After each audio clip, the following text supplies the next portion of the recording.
Hey, what's up everybody? I'm Waller's Wallet, and a question I often see or am asked are what are points worth? So today in this video, we're going to take a look at hotel point values from IHG, Hyatt, Hilton, Marriott, Wyndham, Choice Hotels, and even Radisson Hotels. Now, to get these values, I looked at 10 different hotels from each chain, and I compared the cash price to the point price for those properties. And I did mix in some high-end properties with some low-end properties to really try to get an accurate snapshot. And from those 10 properties, I did 5 domestic properties and 5 international properties to see if there were any big differences in point values. So let's start with IHG. Now, I've always valued IHG points at around 0.7 cents per point, because that's typically the value I've received from them. And if you're someone who has the IHG Premier credit card, you receive a benefit of a 4th night free when you book completely on points. So I looked at options with the Premier credit card as well as without the Premier credit card, because you could receive better value if you were to have the IHG Premier credit card.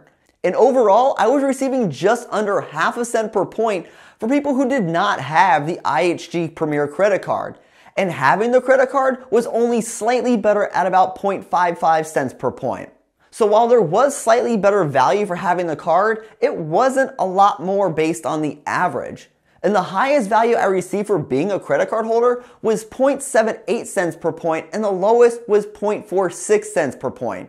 And if you weren't a card holder, the highest value I was able to receive was just 0.62 cents per point, and the lowest was an awful 0.39 cents per point. And the values overall were slightly higher for domestic properties than international properties. And I think this really shows that maybe I've been overvaluing IHG points.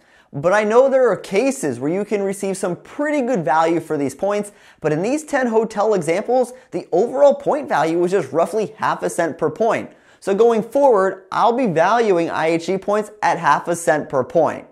Now let's take a look at Hyatt, because Hyatt points are probably the most valuable hotel currency out on the market.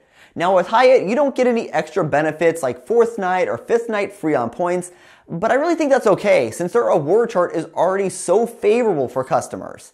And in these examples, on the low end, I received a very uncharacteristic and underwhelming 0.9 cents per point.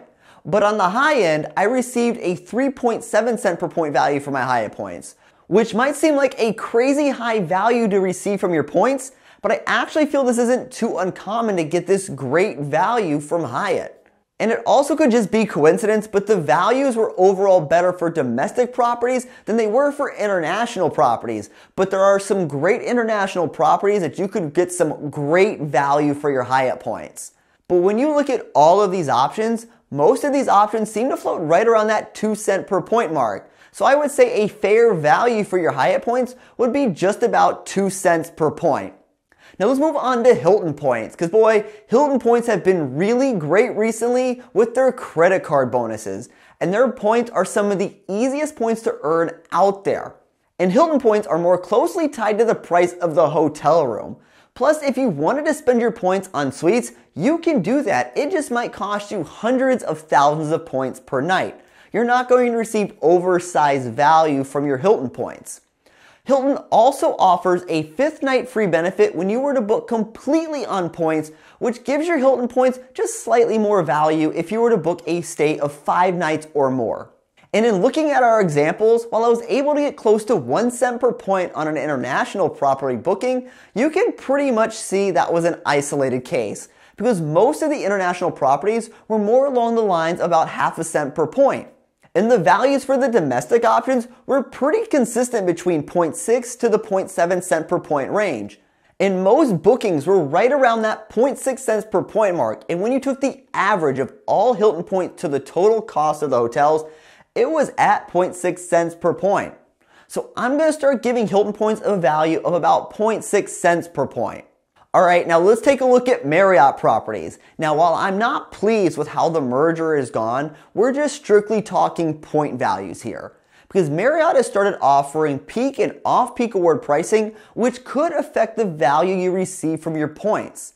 And similarly to Hilton, when you make a reservation completely on points, you're going to get a 5th night free, which is a great way to get more value from your points for those longer stays.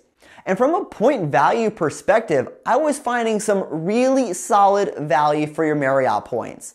Domestic properties were more consistently ranging from 0.8 cents to 1 cent per point, and international properties offered the highest and lowest point values of the properties of my examples. But when you take a look at the average value, I was receiving just shy of 0.9 cents per point, which is actually pretty good for hotel values. And some of the biggest issues for Marriott are their IT issues, as well as their status level benefits just aren't great in that mid-level area. But from a point value perspective, Marriott points are worth between 0.8 to 0.9 cents per point. Now let's take a look at Wyndham properties, because Wyndham recently went to a 3-tier award program level, and redemptions now are going to be 7,500 points, 15,000 points, or even 30,000 points. So I did my best to pick an equal number of properties for my examples. And Wyndham doesn't offer any extra benefits or perk like a 4th or 5th night free when you book on points. But when looking at the breakdown of Wyndham points, I was considerably getting worse value at the 30,000 point properties. This was a small sample size, but they were pretty consistent around the ½ cent per point, which is quite a bit lower than their other levels. Because properties costing 7,500 points per night actually gave a pretty great value of just over 1 cent per point, and the 15,000 point per night rooms, 2 out of the 4 of my examples, were over 1 cent per point as well. And while Wyndham has some nice properties, they're not super luxurious, which may be a reason why they're not higher up on people's list. Although they do have some really awesome ways to redeem their points for other accommodations just outside of hotel rooms. But the highest value I was able to get was just about 1.25 cents per point, and the lowest was just over ½ cent per point. So there was quite a bit of range in value for Wyndham points. But the average was just over 0.8 cents per point, so I'm going to give Wyndham a value of 0.8 to 0.9 cents per point, which I actually think is pretty good. But I think the key for Wyndham properties is to redeem your points at the 7,500 to 15,000 point rate, since this is going to give you a better value for your points, and you should probably avoid the 30,000 point night properties because it was a lower return on your points. Now let's take a look at Choice Hotels, because when it comes to award bookings for Choice Hotel properties, their awards really depends on the price of the room, and I received quite a range for their properties. You'll also notice that their point costs weren't exactly even, which actually drives me a bit nuts, because if you had to transfer membership reward points, you have to do it in 1,000 point increments. Just make the numbers rounded to make it easier on people. And from my examples, not only did I get the best value for my points domestically, they also gave me a higher cent per point value compared to their international properties. And while international properties maybe didn't give me the highest cent per point value, there is a lot of information out there saying that properties are much nicer in Europe than they are here in the States. The highest value I received was just shy of what I would consider a respectable 1.6 cents per point, but the lowest was a pitiful 0.26 cents per point. And while you can get decent value from Choice Hotel points, Choice Hotels aren't really high up on people's lists since they don't have high-end luxury hotels, and another restriction is that you can't book award stays too far in advance. But if you happen to have their co-branded credit card, you are able to book your awards a little bit more in advance compared to if you didn't have their co-branded credit card. But in my examples, I was able to get an average value of just over 0.7 cents per point. And I'll say their points are worth between 0.7 to 0.8 cents per point, which really isn't that bad if you're okay with staying in a chain that I would consider more budget to mid-level hotels. Now let's take a look at Radisson, because Radisson points have historically been such a low-valued hotel point option. Radisson doesn't have any special benefits like a 4th or 5th night free on points as well. And when looking at these examples, it was pretty much either awful value or just decent value. I didn't think there was any real middle ground or oversized value for your points. And domestically, Radisson points were able to get a higher cent per point value than internationally. But even then, the highest value I was able to get was just 0.66 cents per point. And on the low end, I received an absolute pathetic quarter-cent per point for Radisson Points. So there really wasn't any oversized value you're going to receive for Radisson Points. But the domestic hotel examples were more consistent in their value, while the international properties gave me a larger range in values. And overall, I was receiving a value of just over 0.4 cents per point. But you can see there were plenty of options redeemed around the 0.3 cent per point mark.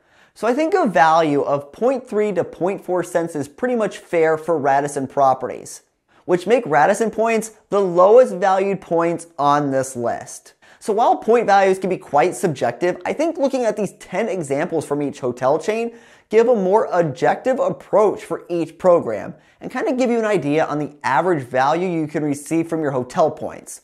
So when looking at the most valuable hotel points, you can see Hyatt is the clear winner here.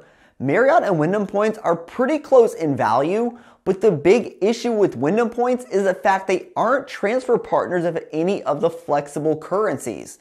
Choice hotels can be a decent option at times, and while Hilton isn't the most valuable points on this list, their points are just so easy to earn. And then IHG and Radisson, well, they just suck in point value. So tell me, what are your point values when it comes to these hotel programs? Hey, if you like this video, consider giving it a thumbs up, or if you know somebody who might benefit from this video, feel free to share it with them. And if you want to help support the channel, a simple way would be to use the links on our website or in the descriptions below. And if you like learning about credit cards, points, miles, cashback, or just flat out traveling for less, consider the subscribe button down below. And until next time, safe travels and take care.